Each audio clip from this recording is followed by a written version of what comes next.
Hello children, now in this video we will discuss what questions can be asked for Viva from titration. So almost common questions जो पूछे जाते हैं वो हम discuss करेंगे.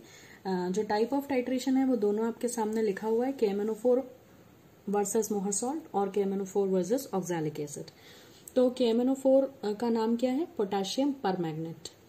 और मोहर सॉल्ट का दूसरा नाम फेरस अमोनियम सल्फेट. ये एक डबल सॉल्ट है. डबल सॉल्ट क्या होता है? जो पानी में डिसॉल्व करने पर 2 कैटायन और 2 एनायन देता है. ठीक है, यानी पूरी तरह से डिसोसिएट हो जाता है. तो मोहर सॉल्ट एक डबल सॉल्ट है. जैसे आप अमोनियम क्लोराइड लेते हैं या अमोनियम एसीटेट लेते हैं या लेड कार्बोनेट, तो उनमें 1 कैटायन 1 एनायन होता है. पर मोहर सॉल्ट में 2 कैटायन और 2 एनायन होंगे. वो कब मिलेंगे? जब आप इसे पानी में डिसॉल्व कर देंगे. तो वाइवा के लिए जो क्वेश्चंस बनते हैं उसमें से हम बहुत सारे जो कॉमन क्वेश्चंस हैं वो इस वीडियो में डिस्कस करेंगे. तो सबसे पहले मैंने आपको बताया पहला क्वेश्चन, हम थोड़ा सा मोहर सॉल्ट के बारे में डिस्कस कर लेते हैं कि आपको क्या क्या पता होना चाहिए. तो मोहर सॉल्ट का एक और नाम है जिसे हम फेरस अमोनियम सल्फेट भी कहते हैं. फेरस अमोनियम सल्फेट भी कहते हैं. केमिकली उसका नाम फेरस अमोनियम सल्फेट है. अगर आपसे कोई फॉर्मूला पूछता है तो फॉर्मूला है FeSO4 NH4 whole twice SO4.6H2. ये मोहर सॉल्ट का फॉर्मूला है. FeSO4 NH4 whole twice SO4. जब आप इसे पानी में डालेंगे तो आपको एक तो आयरन के आयंस मिलेंगे, सल्फेट मिलेगा, अमोनियम मिलेगा और यहां भी सल्फेट है. यानी कॉम्बिनेशन है फेरस सल्फेट और अमोनियम सल्फेट का. तो इसीलिए कॉमन में नाम बोल देते हैं ferrous ammonium sulphate. It's a double salt. It's a double salt. Double salt के बारे में आप डिटेल में पढ़ना चाहते हैं तो एनसीईआरटी का कोऑर्डिनेशन कंपाउंड्स जो चैप्टर है एनसीईआरटी में जहां से प्रिंट हुआ है कोऑर्डिनेशन कंपाउंड, वहां से सेकंड पेज पे पढ़ें तो कोऑर्डिनेशन कंपाउंड और डबल सॉल्ट में डिफरेंस लिखा हुआ है. वैसे जो मैंने बताया है वही लिखा हुआ है, बट स्टिल अगर आप और ध्यान से पढ़ना चाहते हैं तो वहां से पढ़ सकते हैं. तो ये तो कुछ बातें हुई कॉमन जो है मोहर सॉल्ट के बारे में. इसका मोलार मास, क्योंकि जब आप मोहर सॉल्ट बनाते हैं, खुद बनाते हैं, तो मोलर मास यूज होता है. 392 होता है मोलर मास मोहर सॉल्ट का. ठीक है, मोलर मास पता होना चाहिए. उसके बाद मोहर सॉल्ट बनाते समय जितनी भी कैलकुलेशन आपको लगेगी वो सारी मैं पिछले वीडियोस में बता चुकी हूँ. उसके बाद जो दूसरा एक नॉन सोल्यूशन आप यूज करते हैं, अगर आप ऑक्सैलिक एसिड का टाइट्रेशन करते हैं तो ऑक्सैलिक एसिड का फॉर्मूला आपको पता होना चाहिए. वो होता है COOH.2H2. राइट. इसके अलावा ये दोनों ही अपने अपने टाइट्रेशन में मोहर सॉल्ट और ऑक्सैलिक एसिड नॉन सोल्यूशन होते हैं जो स्टूडेंट को खुद बनाने पड़ते हैं. तो इनके बारे में आपको सब कुछ खुद से पता होना चाहिए. मोलर मास ऑक्सैलिक एसिड का 126 होता है. Molar mass for oxalic acid. ये सारे वाइवा में क्वेश्चंस आपसे पूछे जा सकते हैं. आपको मोलर मास कैलकुलेट करना आता है तो आप खुद से करके भी देख सकते हैं. ऑल्दो याद कर लें तो बेहतर है, क्योंकि जब आपसे पूछा जाएगा तो आपके पास इतना वक्त नहीं होता कि आप उसे कैलकुलेट करके टीचर को बताएं. इसलिए आप याद कर लें तो बेहतर रहता है. तो ये कुछ जनरल बातें हैं मोहर सॉल्ट और ऑक्सैलिक एसिड के बारे में. अब हम कुछ टिपिकल बातें डिस्कस करेंगे with respect to the first titration. ये मेजर टाइट्रेशन है जो यूजुअली एग्जाम्स में दिया जाता है, KMnO4 और मोहर सॉल्ट. साथ में सेकंड वाला भी मैं कवर करूंगी, बट मेरा पर्पस ऑफ एक्सप्लेनेशन है फर्स्ट. ठीक है, तो लेट्स सी. जब हम सोल्यूशन बनाते हैं मोहर सॉल्ट का तो जैसा कि मैं पिछले वीडियोस में बता चुकी हूँ, आपको बहुत अच्छे से पता है. सबसे इम्पोर्टेंट क्वेश्चन जो एक्सटर्नल पूछते हैं कि मोहर सॉल्ट आपने खुद बनाया है तो आपने 2 टाइम्स एसिड ऐड किया है. You have added 2 times sulphuric acid, एक बार कॉन्सेंट्रेटेड एक बार डाइल्यूट। कई बार बच्चा कंफ्यूज होता है कि मैंने पहले कॉन्सेंट्रेटेड डाला था या पहले डाइल्यूट डाला था, तो इसके लिए मैं आपको एक ट्रिक बता देती हूँ। आप हमेशा पहली स्टेप में कॉन्सेंट्रेटेड डालते हैं और दूसरी स्टेप में डाइल्यूट डालते हैं। कॉन्सेंट्रेटेड आपने 10 ml डाला होता है और डाइल्यूट आपने 20 ml डाला होता है कोनिकल फ्लास्क में। इसके लिए आप पिछला वीडियो देख सकते हैं।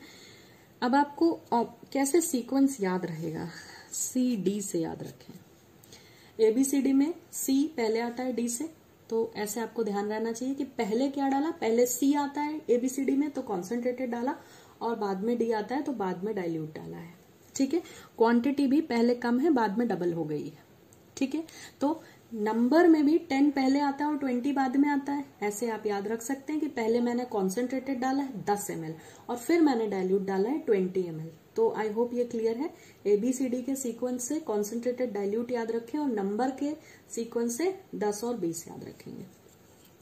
ये एक वाइवा में क्वेश्चन पूछते हैं। अब वो पूछते हैं कि आपने जो डाइल्यूट सल्फ्यूरिक एसिड डाला है, हमने कॉन्सेंट्रेटेड पहले डाला है, तो पहले कॉन्सेंट्रेटेड का पर्पस डिस्कस करते हैं। Why you have added concentrated sulphuric acid, नहीं ऐड करेंगे तो क्या हो जाएगा। तो द पर्पस फॉर एडिंग, आप आंसर क्या देंगे, your answer will be to prevent hydrolysis of Mohr salt, क्योंकि हम मोहर सॉल्ट सोल्यूशन बना रहे हैं, है ना। हमारा एम होता है, जैसे दिया है, टू प्रिपेयर M/20 मोहर सॉल्ट, और उसकी मदद से मोलारिटी और स्ट्रेंथ निकाले KMnO4 का। तो जो हम मोहर सॉल्ट बनाते हैं, खुद बनाते हैं, तो ये मोहर सॉल्ट जब आप बना रहे होते हैं, ठीक है, तो इसमें आप कॉन्सेंट्रेटेड एसिड क्यों डाल रहे हैं पानी डालने से पहले। अगर हम कॉन्सेंट्रेटेड एसिड ना डालें डायरेक्ट, सपोजिंगली मैं M/20 मोहर सॉल्ट बना रही हूँ 100 ml, उसके लिए मैंने 1.96 ग्राम मोहर सॉल्ट लिया और उसमें सीधे पानी डाल दिया 100 ml, तो क्या हो जाएगा, मोहर सॉल्ट हाइड्रोलाइज हो जाएगा, पूरे ब्राउन या ग्रीन फ्लेक्स आ जाएंगे, आपका सोल्यूशन खराब हो जाएगा, आप उससे टाइट्रेशन नहीं कर सकते। जब आप मोहर सॉल्ट बना रहे हैं वो बिल्कुल क्लीन वाटर जैसा सोल्यूशन बनना चाहिए। वो कैसे बनेगा, वो ऐसे बनेगा कि 1.96 ग्राम जो आपने वे किया है सूखे सॉल्ट में कॉन्सेंट्रेटेड सल्फ्यूरिक एसिड मिलाएं, तब कितना 10 ml, वो मैंने पहले बता दिया। फिर आप 90 ml पानी मिला के ऐसे टोटल 100 ml करें। तो इससे कॉन्सेंट्रेटेड सल्फ्यूरिक एसिड का पर्पस क्या है, वो प्रिवेंट करेगा मोहर सॉल्ट का hydrolysis.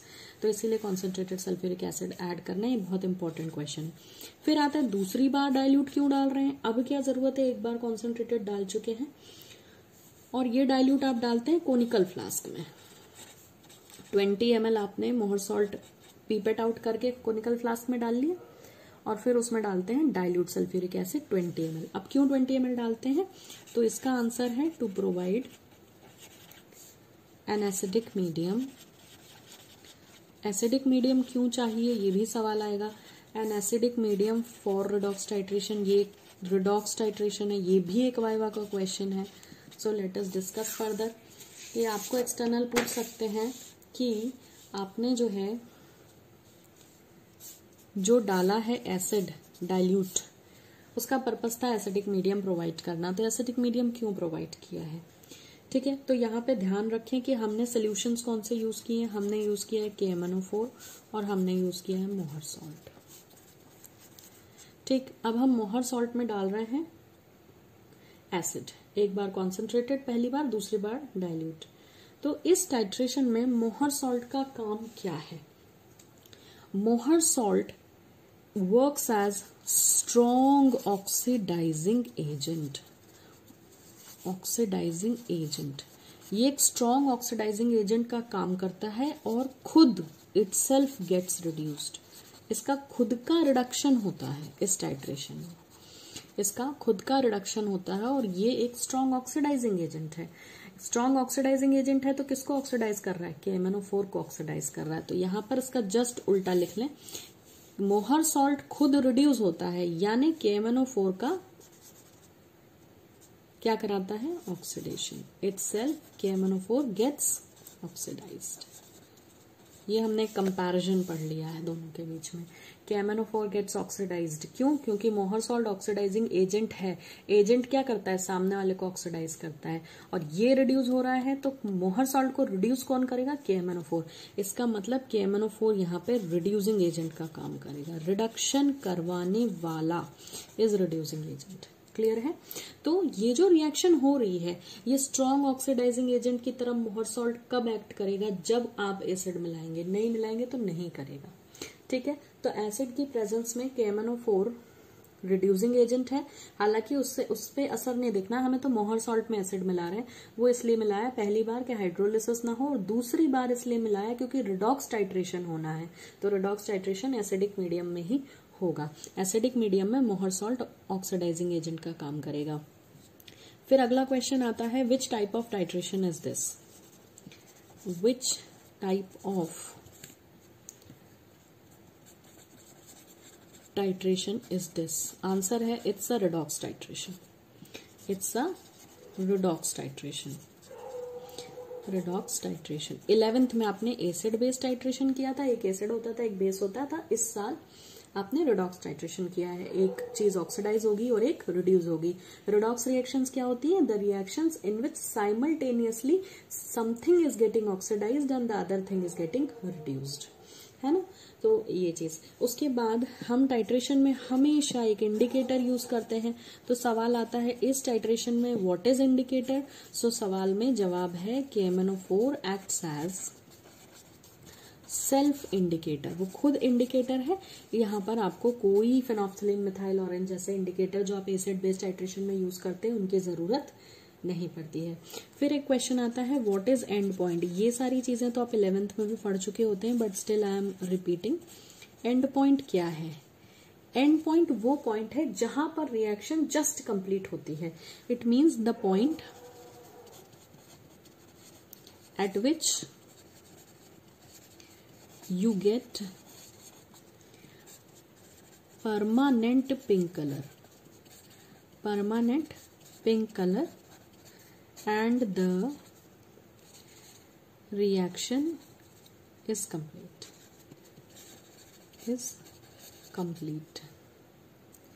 One thing needs to be changed.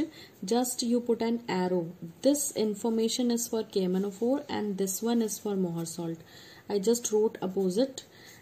The names are just opposite. The information is correct. In this titration, KMnO4 is strong oxidizing agent because you have studied in organic chemistry also that KMnO4 in the presence of acid it acts as a oxidizing agent and itself gets reduced, and moher salt is a reducing agent or itself gets oxidized.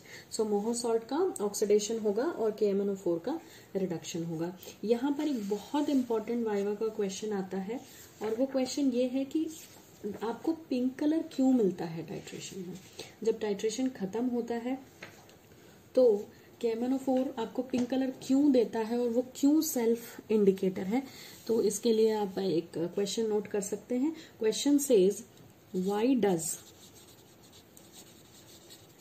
KMnO4 act itself as an indicator? वो खुद क्यों indicator की तरह काम करता है या आपको पिंक कलर क्यों दे देता है? तो आंसर है कि डाइल्यूट सल्फ्यूरिक एसिड की प्रेजेंस में in presence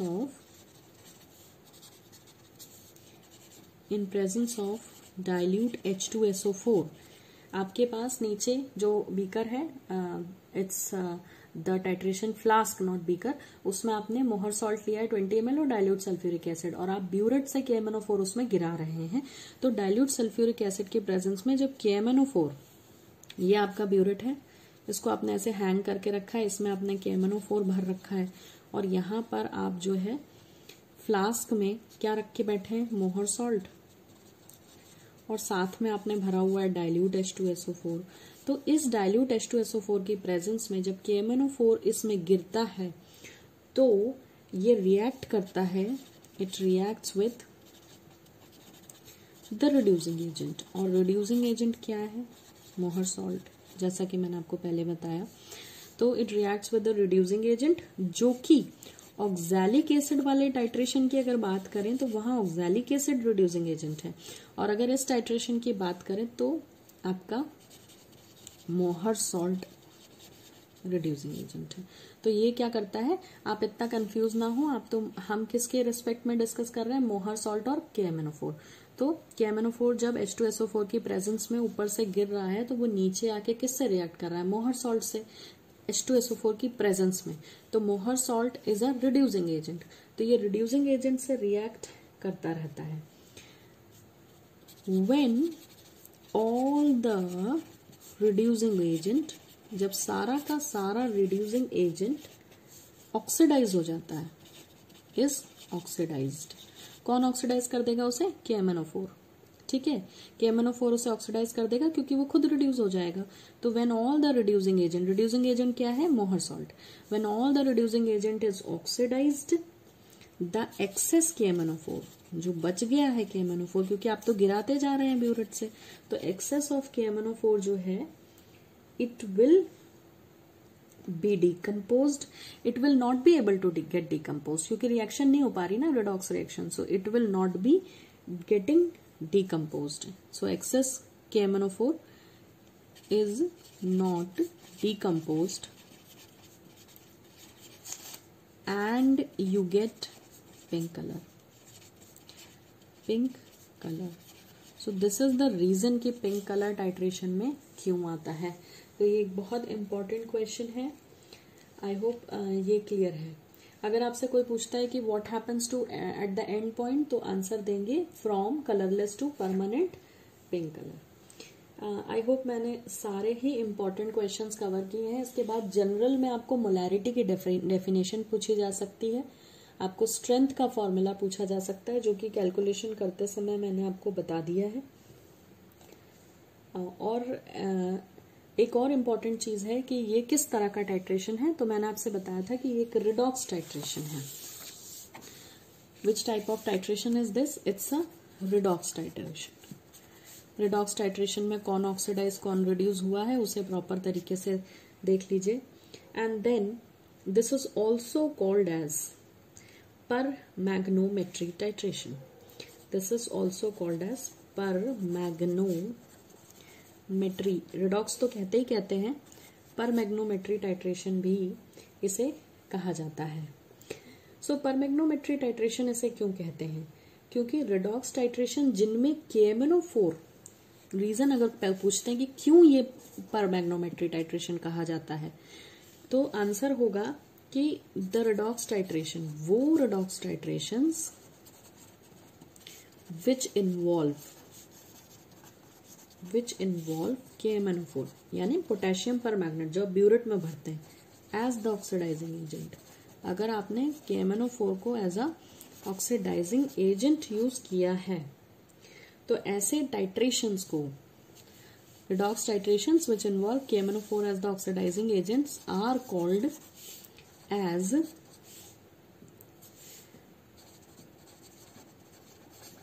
परमैग्नोमेट्री titrations, RY titrations. ये भी एक इम्पॉर्टेंट पॉइंट है।